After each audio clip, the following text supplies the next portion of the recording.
Here at Bitcoin Wednesday, I'm talking to Alan Milligan, who's from White Rabbit.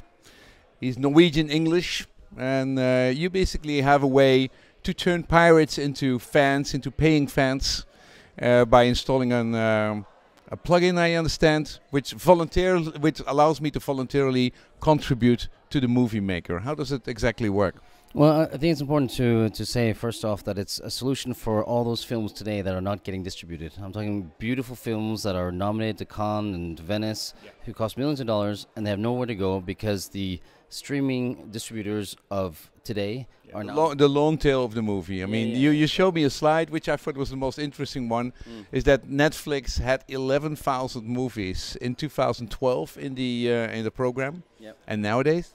Well, nowadays they're about 3,000, and I believe they're going to hit 2,000 by the end of next year. And they're basically becoming an HBO, which they produce most of the movies themselves. They're a modern day studio, for sure.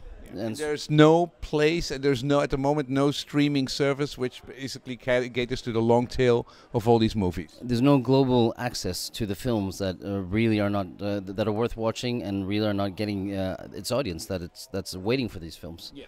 So you basically say, hey, these illegal streaming sites, which we have everywhere, we can turn them into money-making opportunities for the filmmakers, and in return for the fans, they get sort of a license to what?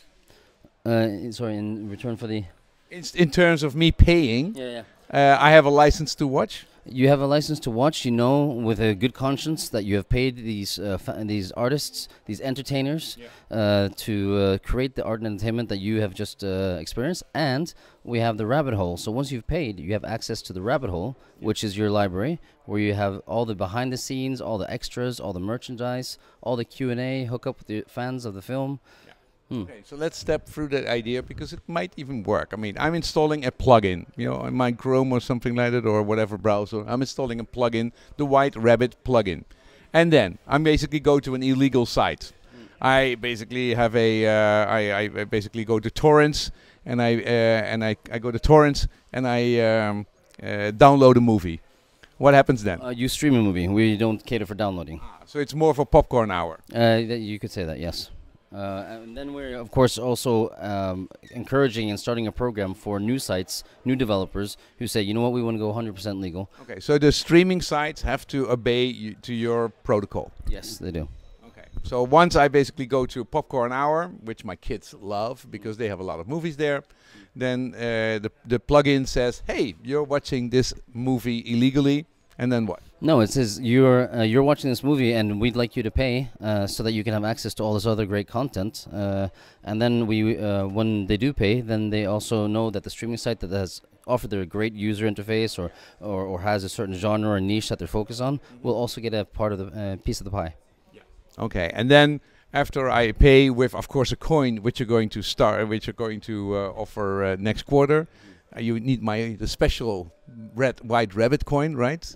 And that Rabbit token, yes. Yeah. I don't pay with Bitcoin. I don't pay with Ether. I have to pay with your coin. Pay with the tokens, yes. Yeah. Pay with the token, and then I can watch my movie. Yeah. But then the important thing is that you don't pay. You offer the content rights holder to accept payment for streaming. So they have to make a conscious choice that they either want to be part of this ecosystem or not. If they choose not to, then we notify the user that they don't want to be part of this system, and you should probably cease streaming. Okay. Okay, so I like that idea. Many movies are not watchable. I basically have a Netflix account here in the Netherlands. I start a VPN to go to America because then I can watch my NCIS kind of stuff. But there's thousands of other movies which are in there. You have to really start a big movement to get all these movie makers and all these film studios to get into this White Rabbit hole. Well, I think the film studios are not something that I'm ultimately very concerned about at this point in time. They're doing their own thing at the moment. That being said, that the long-term goal is to get the film studios on board, absolutely. But I'm a filmmaker myself. We have 400 or 500 films that are ready to go, and these are Oscar-winning, Cannes-winning, Berlin-winning films that we know there's a huge audience for, but they're just not able to see it.